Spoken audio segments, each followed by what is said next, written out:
இயேசுவின் ஜெப கோபுரம் ஊழியங்கள் வழங்கும்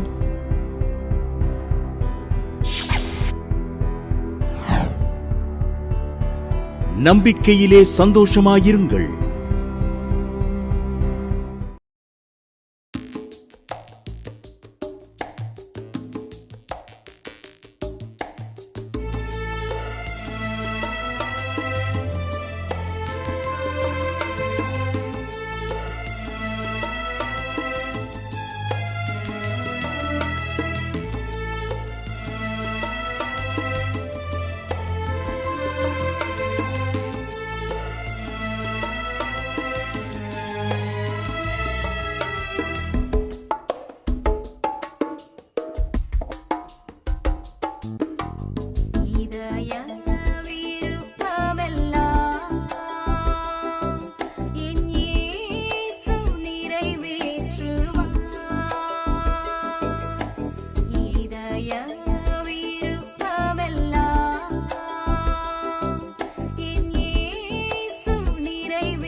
கண்ணீரங்கு இல்லையே,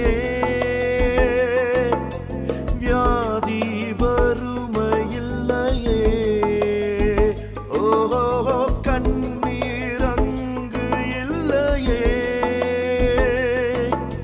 வியாதி வறுமையில்லையே.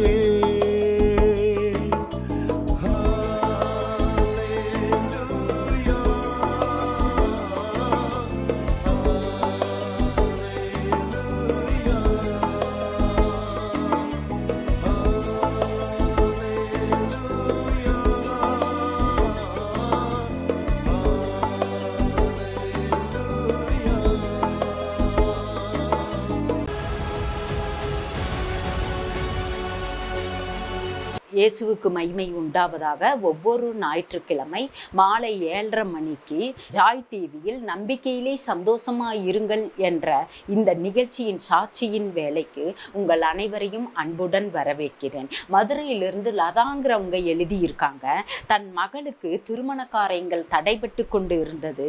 நான் ஜெபித்தேன் தேவனிடத்தில், அவங்ககிட்டையும் ஃபோன் பண்ணி ஜெபிச்சேன், எனக்கு தேவன் திருமண காரியத்தை வாய்க்க பண்ணினார் என்று எல்லா தேவைகளையும் சந்தித்தார் என்று அவங்க சொல்லியிருக்காங்க. அப்ப நம்முடைய திருமண காரியங்களை மாத்திரம் அல்ல, அவர் நம்முடைய தேவைகளையும் சந்திக்க வல்ல தேவனாய் இருக்கிறார். நம் தேவன், நம்மிடத்தில் அன்பு கூறுகிற தேவன், நம்மை நேசிக்கிற தேவன், நம்முடைய தேவன் இயேசு. ஆமென். ஆண்டவராகிய இயேசு கிறிஸ்துவின் ஜீவனுள்ள நாமத்தினால தேவ சமூகத்திலேருந்து உங்களுக்கு வாழ்த்துதலை சொல்லுகிறோம். அதில் ஒவ்வொரு வாரமும் ஞாயிற்றுக்கிழமை மாலை 7:30 மணிக்கு ஜாய் டிவியில் நம்பிக்கையிலே சந்தோஷமாக இருங்கள் நிகழ்ச்சி ஜாய் டிவி ஆரம்பித்ததுலேருந்தே ஒளிபரப்பப்பட்டு வருகிறது. தொடர்ந்து அதை நீங்கள் பாருங்கள், பயனடையுங்கள், அநேருக்கு இதை அறிமுகப்படுத்துங்கள். அதே போல் ஒவ்வொரு வேலைக்கிழமையும் இரவு 8 மணிக்கு ஜாய் டிவி யூடியூப்பில் துதி ஆராதனை ஜெபம் நடக்கிறது. அதையும் பார்க்க மறவாதிருங்கள். ஒவ்வொரு வெள்ளிக்கிழமையும் காலை 8 மணிக்கு நம்பிக்கை நம்பிக்கையிலே சந்தோஷமா இருங்கள் நிகழ்ச்சி ஒளிபரப்பப்பட்டு வருகிறது. அதையும் நீங்கள் பாருங்கள். இதுக்காக ஒரு நிமிஷமாவது தயவு செஞ்சு முதலாவது ஜெபம் பண்ணுங்கள். இந்த ஊழியங்களுக்கு உங்களால் முடிந்த காணிக்கை அனுப்பி தாங்குங்கள். தேவனால் எல்லாம் கூட பத்திரிக்கை நாங்கள் இலவசமாக தான் 14 வருஷமாக அனுப்புகிறோம். 13 வருஷமாக 11 ஆரம்பித்தோம். இதை இப்போ 13 வருஷம் ஆச்சு ஆரம்பித்து. ஆண்டவர் சொன்னார் அதில் நீ காணிக்கை போடக்கூடாதுன்ட்டார். ஆகவே இப்போ எப்படி தேவைகள் சந்திக்கப்படும் ஆண்டவரே, நானே சொன்னேன் அதை நானே செய்வேன்னு சொல்லி ஆண்டவர் இதுவரை அந்த தேவைகளை சந்தித்து வருகிறார். ஆயிரக்கணக்கான பத்திரிகைகள் தேவையை சந்திக்கிறார். அது உங்களுக்கு வேண்டுமானால் உங்களுக்கு இலவசமாக நாங்கள் அனுப்பி கொடுப்போம். அதை நீங்கள் படிச்சுட்டு மற்றவங்களுக்கு கொடுக்கலாம். பத்திரிக்கை பேர் தேவனால் எல்லாம் கொடு டிவியில் போடுவாங்க, யூடியூப்லேயும் போடுவாங்க. சரியா? இந்த ஊழியங்களுக்காக ஜெபம் பண்ணுங்கள். காணிக்கினால் அந்த ஊழியங்களை நீங்கள் தாங்குங்கள். கர்த்தர் உங்களுக்கு வானத்தின் பலகணிகளை நிச்சயமாக திறந்து ஆசீர்வதிப்பார். தலையை தாழ்த்தி ஜெபம் பண்ணும். பரலோக பிதாவே, நாங்கள் சோத்திரிக்கிறோம், துதிக்கிறோம். அந்த தேவ செய்திக்கு விரோதமாக எழும்புற ஆயுதங்கள் வாய்க்காம போட்டோம். ஒரு கெவி கல்கோ கீழே விழுந்து விபத்துக்குள்ளாகி பார்த்துக்கிட்டு இருக்கீங்க. அல்லேலூயா. திரும்ப நாளை வேலை செய்ய முடியுமா? திரும்ப அந்த ஆரோக்கியம் எனக்கு கிடைக்குமான்னு பார்க்குறீங்க. அல்லேலூயா. அரிஹாபாதியா கல்கோ ரிஹஷப் கத்தர் திரும்ப அந்த எலும்புல நினமுள்ளதாக்குகிறார். அல்லேலூயா. அரிஹாதகலபரவோ நினமுள்ளதாக்குகிறார். ஒரு பாதாளாவை இழந்து போனதை தேடதான் இயேசு வந்தார். சுகவாழ்வு உனக்கு சீக்கிரம் துளிர்க்கு என்று சொல்லுவதற்கா நன்றி. ஒரு பௌதக எதை செய்தாலும் தடை வருது. அல்லது யாரை பார்க்க போனாலும் தடையாக இருக்குது. எந்த காரியமும் தடையாக இருக்குதுன்னு சொல்லுகிற அருமையான சவுனை சகோதரியே, தடைகளை தகர்க்கிறவர் உங்களுக்கு முன்பாக கடந்து செல்லுகிறார். அல்லேலூயா. தடைகளை தகர்த்து வாசலில் பிரவேசிப்பீங்க என்று ஆவியான்னு சொல்லி கொண்டு இருப்பதற்காக நன்றி. ஔதகரி பௌதேகரபா நானும் எவ்வளோ காலமாக சர்ச்சுக்கு போகிறேன், நானும் எவ்வளோ காலமாக ஜெபம் பண்ணுறேன், ஒன்றும் நான் கேட்டதெல்லாம் ஒன்றுமே கிடைக்கலேன்னு வருத்தத்தோடு பார்த்துக்கிட்டு இருக்கீங்க. அல்லேலூயா. அல்கதகரபா ரிகவேஷே ஒரு அபா அதிகபாபாலபரபா எல்லாத்திற்கும் ஒரு நேரத்தை வைத்திருக்கிறேன். தகுதியான காலத்தில் ஏற்ற சமயத்தில் ஆமே நீ இஸ்ரவேலின் தேவனாகிய கர்த்தரிடத்தில் கேட்ட ஒரு விண்ணப்பத்தின்படி கர்த்தர் செய்வார் என்று சொல்வதற்காக நன்றி. ஆசீர்வதி இயேசு நாமத்தை பிதாவே. ஆமென். இந்த நாளையும் கூட செய்தியுடைய தலைப்பு, நீ அநேக ஜாதிகளுக்கு கடன் கொடுப்பாய், நீயோ கடன் வாங்காதிருப்பாய். உபாகமம் 28ஆம் அதிகாரம். நீ அநேக ஜாதிகளுக்கு கடன் கொடுப்பாய், நீயோ கடன் வாங்க மாட்டாய். அல்லேலூயா. இந்த வாக்குத்தத்தத்தை ஆண்டவர் கொடுக்கிறார். இன்றைக்கி அநேக போன்கள் எனக்கு வருகிறது. இதெல்லாம் என்னன்னா நிறைய கடன் இருக்குன்னு தான் சொல்கிறாங்க. கல்யாண கடன், வீட்டு கடன், வாகன கடன், ஃப்ரெண்ட்ஸுக்காக கடன், சொந்தக்காரங்களுக்காக கடன், பிள்ளைகளுக்காக கடன், பெற்றோருக்காக கடன், ட்ரீட்மெண்ட்டுக்காக கடன், இப்படி அநேக வழியில் கடன் சொல்கிறீங்க. ஆண்டவர் சொல்கிறார், நீயோ கடன் வாங்க மாட்டாய். நான் ரட்சிக்கப்பட்டு சுமார் 34 ஆண்டு ஆயிடுச்சு. முதல்ல நான் சபைக்குள்ளே செல்லும்போது இந்த வார்த்தையை ஒரு பாஸ்டர், ஒரு விசேஷ ஊழியர் நான் போகிற சபையில் பேசினார். அவர் சொன்ன வார்த்தை இதுதான். அந்த ஒரு வார்த்தையை 1 மணி நேரமாக பிரசங்கம் பண்ணார். நீயோ கடன் வாங்க மாட்டாய் அப்படின்னு. அநேக ஜாதிகளுக்கு கடன் கொடுப்பாய். நான் புதிதாக அப்போ தான் அந்த சர்ச்சுக்குள்ளே போயிருக்கிறேன். ஆனால் இதே மாறி சொல்கிறாரு. இதில் ஒரு விசேஷித்த ஆசீர்வாதம் இருக்குது அப்படின்னு நான் புரிந்து கொண்டேன். லீதியாவுடைய எப்படி ஆண்டவர் மனக்கண்ணு ஆண்டவர் திறந்தார் பவுல் பிரசங்கத்தில், அதே போல் என் மனக்கண் திறக்கப்பட்டுச்சு. ஆகா, எதுலாம் நம்ம இனிமேல் கடன் வாங்கக்கூடாதுன்னு முடிவு பண்ணேன். ஒரு சின்ன கை மாற்று கூட அவங்க தக்காளி பக்கத்து வீட்டுக்காரங்க நம்மகிட்ட வாங்கியிருக்காங்க, 2 நாளைக்கு அவங்ககிட்ட கேட்டு வாங்கிடணும், இப்படிலாம் என்ன இருந்தது. வாங்கவும் செஞ்சோம். பச்சை மிளகா கொடு, கருவேப்பிலை கொடு, அது கொடு, இது கொடு, சீரகம் வாங்கணுன்னு கொடுத்துறேன், அப்படி அதெல்லாம் கூட எனக்கு ஆண்டவர் அவாய்ட் பண்ண உதவி செய்தார். கடன் கைமாத்து இருக்கக்கூடாது இல்லையா? ஏனெனில் துன்மார்க்கன் கடன் வாங்கி செலுத்தாமல் இருக்கிறான் என்று வேதத்தில் தெளிவாக எழுதப்பட்டிருக்கிறது. சங்கீதம் 37:21 நீதிமானோ இறங்கி கடன் கொடுக்கிறான். அப்படின்னு பார்க்குறோம். அதே நீயோ கடன் வாங்க மாட்டேன், அநேக ஜாதிகள் கடன் கொடுப்பாய், கொடுத்ததை கேட்டால் அடுத்தது பகை வரும் இல்லையா? நீதிமொழி 22:7 சொல்லுகிறது, கடன் வாங்கினவன் கடன் கொடுத்தவனுக்கு அடிமை. பார்த்து பார்த்து ஒழியணும். வீடை பூட்டிக்கிடுவாங்க கடன் வாங்கிட்டு. ஐயோ, எனக்கு தெரியும் எத்தனை பேர் தெரியுமா அந்த கடனுக்கு அடிமையாகி வீடு வாசலை விட்டு ஊரை விட்டே ஓடி இருக்காங்க. எங்கே இருக்காங்கன்னே தெரியாது சிலர்லாம். வட்டி மேலே வட்டி. எனக்கு தெரிஞ்ச ஒரு சகோதரி சொன்னாங்க, வாங்கினது 40 லட்சம் அந்த வீட்டு மேலே, இவங்க இப்போ 88 லட்சம் கட்டியாச்சு. எவ்வளோ வட்டின்னு பாருங்களேன். இது போக அவன் பெரிய ஆட்களையெல்லாம் கைக்குள்ளே போட்டுக்கிட்டு கோர்ட்டில் சாவி வாங்கி வச்சுக்கிட்டாங்களாம். இன்னும் 7 லட்சம் கொடு. அப்போ 40 லட்சமும் 88 ஒரு 7 எவ்வளவு? 95 லட்சம் கட்ட வேண்டியது பாருங்களேன். இன்னைக்கு வீட்டை விட்டு துரத்திட்டாங்க. இத்தனைக்கு அவர் பெரிய ஒரு நல்ல போஸ்டில் இருக்கார் அந்த மனுஷன். கடன் அந்த வீட்டு மேலே வாங்கி ஆடம்பரமாக இன்னொரு வீடை வாங்கணும், இன்னொரு இதை வாங்கணும். இப்படி எனக்கு தெரியும் எத்தனை பேர் கடனாளி ஆகியிருக்காங்க. வீட்டை விட்டே இப்போ இல்லை, அவங்க யாருமே வீட்டில் இல்லை. பாவம் அந்த அம்மா வயசானம்மா, பக்கத்து வீட்டில் நான் இருக்கேம்மா, சரி உங்கள் மகன் மருமக பேரம்பெலாம் எங்கே அப்படின்னா அவங்க ஒரு வீட்டில் போய் இருக்காங்கம்மா, சாமான்லாம் உள்ளது அப்படியே கிடக்குது, இந்த ஃபோனை மட்டும் என்னை எடுக்க விட்டாங்கம்மா, வேற எல்லாம் உள்ளே கிடக்குனாங்க. பார்த்தீங்களா? அடிமையாக்கி கொண்டு போயிட்டானா? ஏன் அதுதான் ஆண்டவர் சொன்னார், நீங்கள் கடன் வாங்காதப்பா. இப்போ நீங்கள் ஒரு வேளை இதை பார்த்து கொண்டு இருக்கிற அருமையான சகோதரியே, ஐயோ இப்போ கடன் பட்டுட்டு என்ன செய்ய சொல்கிறீங்கன்னே, இது தப்பிக்கிறதுக்கு வழியே இல்லையா அப்படின்னு நீங்கள் யோசிக்கலாம். ஒரு தீர்மானம் எடுங்க. இனி நான் கடன் வாங்க மாட்டேன் ஆண்டவரே, தெரியாமல் வாங்கிட்டேன், பிள்ளை திருமணத்துக்கு வாங்கிட்டேன், வீட்டுக்கு வாங்கிட்டேன். அநேகர் எனக்கு ஃபோன் அடிப்பாங்க, ஏம்மா வீடு லோனில் வாங்கிட்டோம், பிள்ளைங்க வேலைக்கு போகுதுன்னு வாங்கினோம், இப்போ வேலை இல்லை, இப்போ என்ன லோன் அடைக்க முடியல, வீடை வித்துறவா அப்படின்னு கேட்குறாங்க. ஏன்னா லோன்காரங்க வந்து நிற்கிறாங்க. எல்ஐசி இல்லைன்னா செல் வச்சுட்டு போயிடுவான், பேங்க் செல் வச்சுட்டு போயிடுவான். நாங்கள் குடும்பமாக எங்கே போக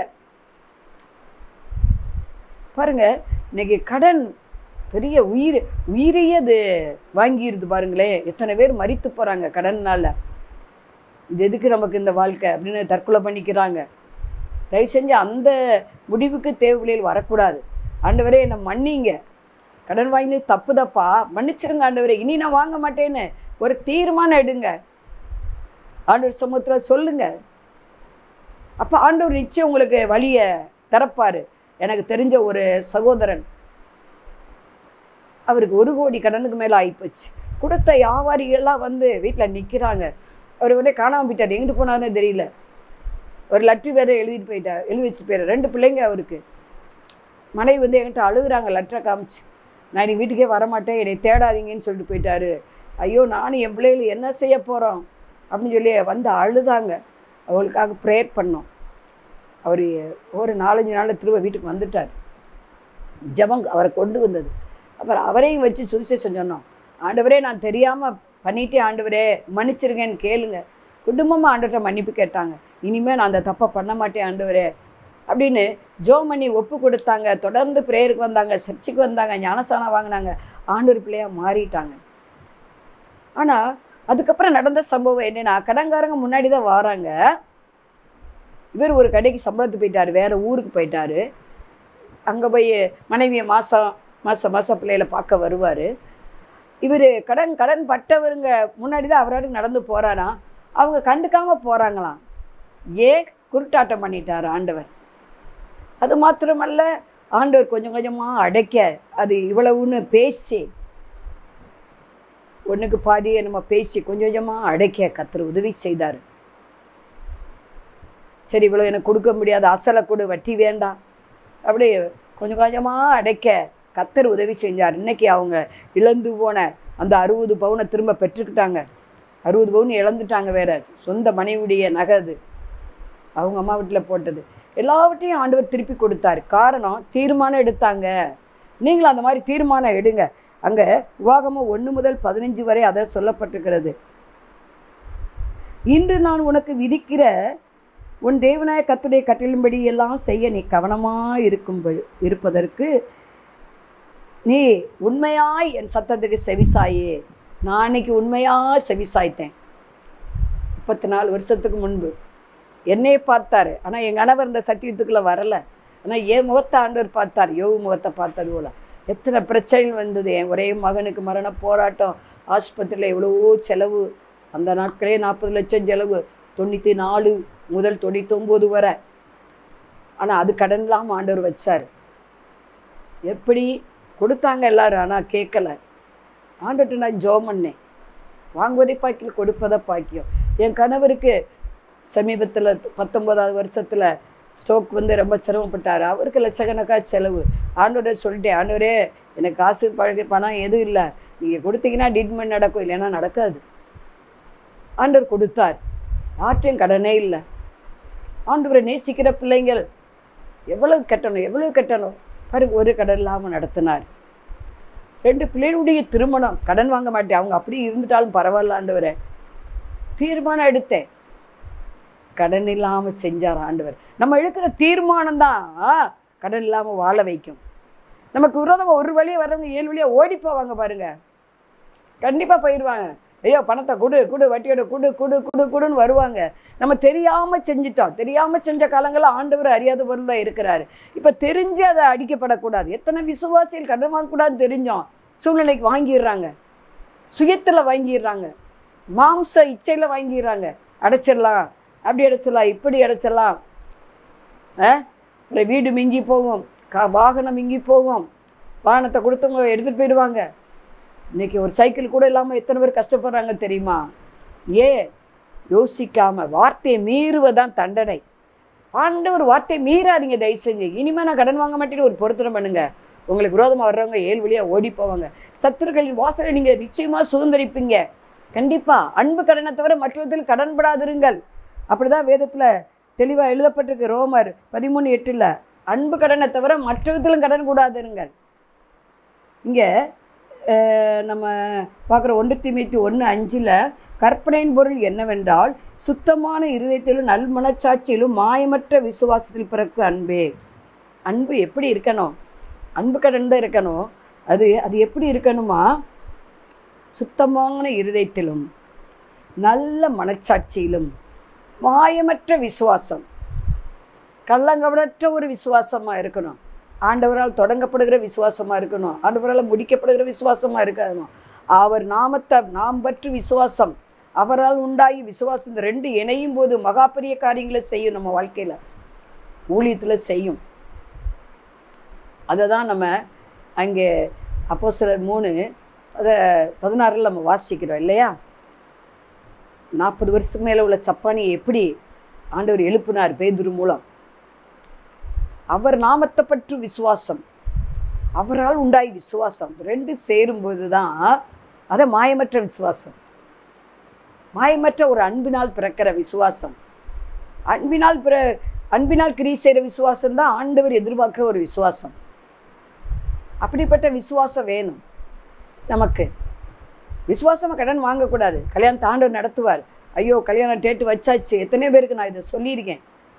என் பிள்ளைகளுக்கு திரும்ப நடத்தினவர் உங்களுக்கு நடத்துவார். காற்றும் இல்லை மழையும் இல்லை. எப்படி? வாய்க்கால் தண்ணீர்னால நிரப்பப்படும், நிரம்பி வடியும். நிச்சயம் செய்வார். அது நம்முடைய கண்களுக்கு ஆச்சரியமாக இருக்கணும். அதாவது இந்த வேத வசனங்களை நம்ம ப்ராக்டிக்கலில் நடைமுறை கொண்டு வரணும். ஏதோ ஏட்டு சுரக்கா மாதிரி வாசிக்கக்கூடாது, ஒரு கட்டுக்கதை மாதிரி வாசிக்கக்கூடாது. இது எனக்காக எழுதப்பட்டது, இது என்னோட ஆண்டவர் பேசுகிறாரு அப்படின்னு நீங்கள் அந்த வேத வசனத்துக்கு ஒப்பு கொடுத்து வரும்போது நிச்சயம் போட்டு உங்கள் பிள்ளைகளை கல்யாணம் பண்ணிட்டு போவாங்க, போட்டு வருவாங்க, கண்டிப்பாக செய்வாங்க. நானும் 2 பிள்ளைகள் பொம்பளை பிள்ளை திருமணம் முடித்தேன். எதுவும் கேட்கக்கூடாது ஆண்டவரே அப்படின்னு 2 பேருமே ஒன்றுமே கேட்கல பாருங்க. கர்த்தர் நல்லவர். திருமணத்தை ஆண்டவர் ஜெயன்னு நடத்தி கொடுத்தார். தீர்மானம் எடுத்தேன் நான். எல்லா சொந்த பந்தங்களும் என்ன கல்யாணம் முடிக்கிற ஐடியா இல்லையா, காசு பணம் இல்லை, மாப்பிள்ளை வராமையே இருக்கும், வரும். ஆனால் ஆண்டவருக்கு எனக்கு தான் தெரியும். நிச்சயம் திருமணம் நடந்தா கடன் இல்லாமல் நடத்துங்க. யார்கிட்ட பேசுவீங்களோ எவர்கிட்ட பேசுவீங்களோ எனக்கு தெரியாது அப்படின்னு ஒப்பு கொடுத்துட்டு அவற்றை ஆண்டவர் நிச்சயம் அந்த வார்த்தையை கனம் பண்ணுவார். தம்முடைய சகல பிரஸ்தாபத்தை பாய்க்கலாம், அதாவது பூமியில் அவர் படைத்த எல்லாவற்றையும் பாய்க்கலாம் அவருடைய வசனத்தை அவர் அதிகமாக மகிமைப்படுத்தி இருக்கிறாராம். இதை பார்த்து கொண்டு இருக்கிற அருமையான சகோதரி சகோதரியே, நீ கடன் அடைப்பதற்கு ஆண்டவர் தீர்க்கதரிசனமாக சொல்லுகிறாய். தீர்மானம் எடுங்க. இனிமேல் நான் கடன் வாங்க மாட்டேன்னு ஒரு முடிவு பண்ணுங்க. இதை அடைக்க ஒரு வாசலை தரங்கன்னு சொல்லுங்க, நிச்சயம் செய்வார். ரெண்டாவதாக ஏழைகளுக்கு நீங்கள் இறங்குங்க. அதான் நீதிமொழிகள் 19:17, ஏழைக்கு இறங்குறவன் கர்த்தர் கடன் கொடுக்கிறான், அவன் கொடுத்ததை அவர் திரும்ப கொடுப்பார். அப்போஸ்தலர் 10:2 கொர்நேலியு நல்ல தேவபக்தி உள்ளவன் என்று பார்க்குறான். அவன் நிறைய தான தர்மங்கள் நிறைய செய்கிறான், ஆண்டவருக்கு பயந்து நடக்கிறான், வீட்டாரோடு விசுவாசமாக இருக்கிறான். அவன் ஜெபத்துக்கு பதில் வந்ததா? உன் ஜெபம் கேட்கப்பட்டது? உங்கள் ஜெபத்துக்கு பதில் வரணுமா? ஏழைகளுக்கு அதிகமாக செய்யுங்க, உங்களால் முடிஞ்சதை செய்யுங்க. கர்த்தருடைய ஊழியங்களுக்கு கொடுக்க வேண்டியதை, சபை கொடுக்க வேண்டியதை கொடுத்துருங்க. ஒன்றும் இல்லைன்னு சொல்ல முடியாது. எனக்கு ஒரு சகோதரர் தெரியும், அவங்களாம் ஊழியக்காரங்கள் நல்லா தானே இருக்காங்க, அந்த பாஸ்டர் நல்லா தானே இருக்கிறாரு, அவங்க கார் விதவிதமாக வாங்குறாங்க, அப்படி வாங்குறாங்க, அங்கே எதுக்கு தசமாக கொடுக்கணும் அப்படிலாம் நினைக்காதீங்க. நீங்கள் யாருக்கு கொடுக்குறீங்க? கர்த்தருக்கு கொடுக்குறீங்க. நான் சொல்லுவதுண்டு, கர்த்தருக்கு தான் அதை செய்கிறோம். 10ல் 1 நீ பண்டசாலைக்கு கொண்டு வா, காணிக்கையை செலுத்து, மற்ற ஊழியங்களுக்கு கொடு, ஏழையில் நினை, இப்பொழுது கடன் இல்லாமல் நடத்துவார்னு சொல்லுவேன். ஆனால் அவங்க பல கடனில் 25 லட்சம் கடனில் இன்னும் இருக்காங்க. ஆண்டவரே அந்த செவிட்டு விரி ஆவியை வெளியேற்றுங்கன்னு ஜெபம் பண்ணிக்கிட்டு இருக்கேன். காதில் வாங்குறது இல்லை, இந்த மாம்சக்கண்ணு பார்க்குறதையே பார்க்குறது. அவங்க உண்மையாக இருக்காங்க ஊழியத்தில், ஆண்டவர் அவங்களை ஆசீர்வதிக்கிறாரு. உண்மையிலோன் பரிவுன்னு ஆசீர்வாதங்களை பெறுவான். அதுதான், நீ நம்ம உண்மையாக இருக்கிறோமா, ஏழைகளுக்கு உதவி செய்கிறோமா, கர்த்தருக்குரியதை கர்த்தருக்கும் ராயனுக்குரியதை ராயனுக்கு செலுத்துகிறோமா, அதில் உண்மையாக இருந்தா. மூன்றாவதாக 2 ராஜாக்கள் 4:7 அங்கே தீர்க்கதரிசியுடைய ஒய்ஃபை குறித்து அங்கே எழுதப்பட்டிருக்கு. அவர் மரித்து போனார், கடனை வச்சுட்டு மரித்து போனார். இவர் எலியா தீர்க்கதரிசிட்ட வர்றாவா, ஐயோ என் புருஷன் மரித்து போயிட்டாரு, கடனை நிறைய வச்சுட்டு போயிட்டார், என் பிள்ளைங்க 2 குமாரர்களையும் கடன் கொடுத்தவங்க அடிமைப்படுத்த வராங்க, நான் இப்போ என்ன செய்யட்டும், ஏற்கனவே புருஷனை இழந்து நிற்கிறேன், நான் பிள்ளைகளும் போயிட்டாங்க, நான் என்ன செய்வேன்? அப்போ தான் அவர் ஒரு ஐடியா கொடுக்குறார். உன்னிடத்துல என்ன இருக்குது, நான் உனக்கு என்ன செய்யணும்னு கேட்குறார். அப்பொழுது அவள் சொல்லுகிறார், என்கிட்ட ஒரே ஒரு குடம் எண்ணெய் இருக்குது அப்படின்னு சொல்கிறார். இதை பார்த்து கொண்டு இருக்கிற அருமையான சகோதரியை, உங்களுக்கு கொஞ்சமாக இருக்கலாம், கொஞ்சமாகவும் இருக்கலாம், கொஞ்சம் எண்ணெய் இருக்கலாம், கொஞ்சம் பலன் இருக்கலாம், கொஞ்சம் பணம் இருக்கலாம், அது எதுக்குமே பயன்படாமல் இருக்கலாம். ஆனால் அதை எலியா தீர்க்கதரிசி சொன்னதை அவள் செஞ்சதுனால தான் அந்த ஒரு எண்ணெய்னாலேயே உனக்கு கடனை தீர்க்க போகிறேங்கிறார். இன்னைக்கு இந்த ஒரு கடன் அடைவதற்கு இன்னொரு இடத்துல போய் கடன் வாங்குறது, அப்புறம் அதை அடைக்கிறதுக்கு இன்னொரு இடத்துல அவள் ஏகப்பட்ட கடன் ஆயிடுது பாருங்களேன். ஒரு ஆள்கிட்ட வாங்கின கடன் அடைக்கிறதுக்கு இன்னொரு ஆள்கிட்ட வாங்குறது, அப்புறம் அந்த ஆள்கிட்ட அடைக்கிறதுக்கு இன்னொரு ஆள்கிட்ட, இப்படியே 10-15 பேர்கிட்ட வாங்கிறது. அப்போ அந்த ஊருக்குள்ளே இருக்க முடியாது, 10 பேர் வந்து நிற்பாங்க. ஆனால் அதான் ஆண்டவர் சொல்கிறாரு பாருங்கள், அந்த ஊழியக்காரர் சொல்கிற வார்த்தைக்கு அப்படியே கீழ்ப்படுகிறான். இது எப்படி ஆகும் நம்ம கேட்கவே இல்லை. பக்கத்து வீட்டில் எல்லா வீட்லையும் நீ வெறுங்குடத்தை வாங்கு, வெறுங்குடம்னா கொடுத்துருவாங்க. நான் என்ன நினைக்கிறேன், அப்போ வந்து சும்மா மண் குடமா என்னன்னு தெரியல, ஏன்னா இன்றைக்கி வெங்கல குடம் சில்வர் குடத்தை கூட கொடுக்க மாட்டாங்க அப்படின்னு என் மனசில் நான் அப்படி ஃபீல் பண்ணேன்.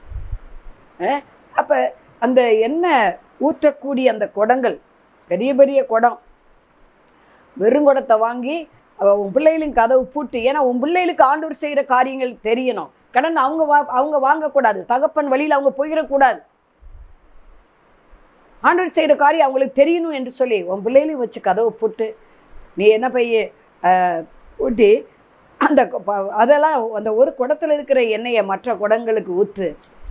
அவள் ஏதுன்னே கேட்கல, பிள்ளைகளை வைத்து அதை செய்கிறான். இன்றைக்கி அநேகர் வீட்டில் பிள்ளைகளோடு ஜெபம் பண்ணுவதில்லை. அப்புறம் ஏன் பிள்ளை எப்படிங்க உங்களுக்கு கீழ்ப்படியும்?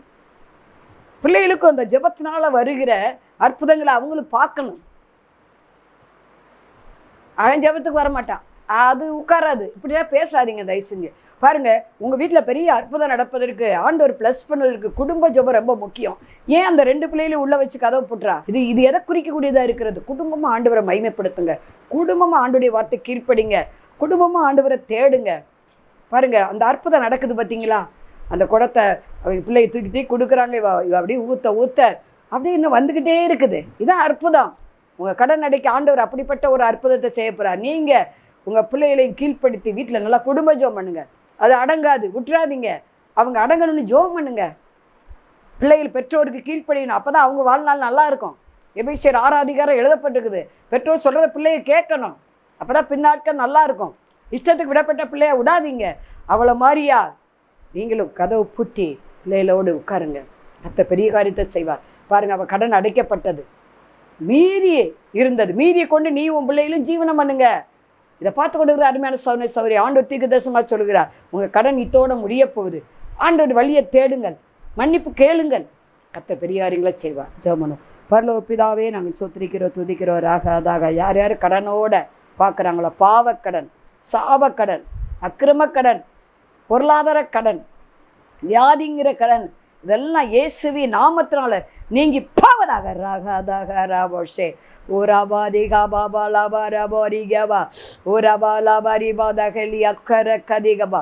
கொடுத்த பணம் வரலை பார்த்துக்கிட்டு இருக்கீங்க, கர்த்தர் அவங்க உள்ளத்தை திறக்கிறார். வடக்கே வைத்திராதே தெற்கே கொடு என்று சொல்கிறார். நீங்கள் பல முறை போய் கேட்டீங்க, தரலை. உங்கள் வீடு தேடி வந்து கொடுக்க பண்ண போயிடா.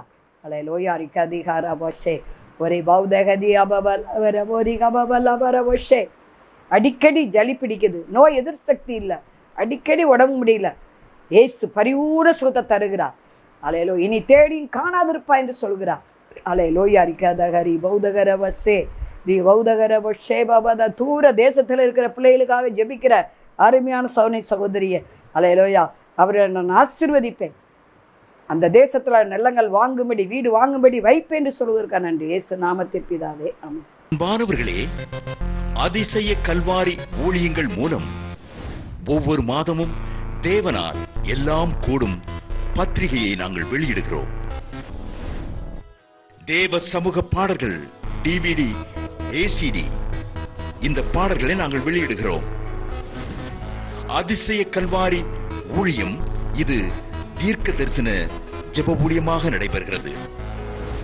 இந்த ஊழியங்களுக்காக ஜெபிக்க, காணிக்கையை அனுப்ப, தாங்க மறவாதிருங்கள். ஜெபிக்கிற, கொடுக்கிற, உழைக்கிற உங்கள் ஒவ்வொருவரையும் ஆண்டவர் தாமே ஆபிரகாமை ஆசீர்வதித்தது போல சகல விதத்திலும் உங்களை ஆசீர்வதிப்பாராக. ஆமென். அன்பிற்குரியவர்களே, இந்த ஊழியத்தை உங்கள் காணிக்கைகளால் தாங்குபவர்களின் கவனத்திற்கு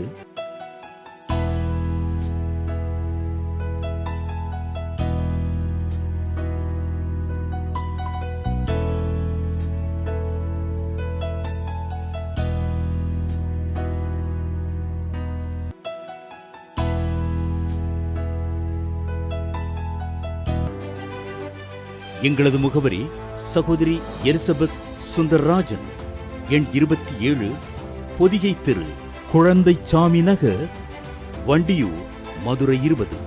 செல்போன் எண்கள் 9484177765 9095328172 மற்றும் 9443930850.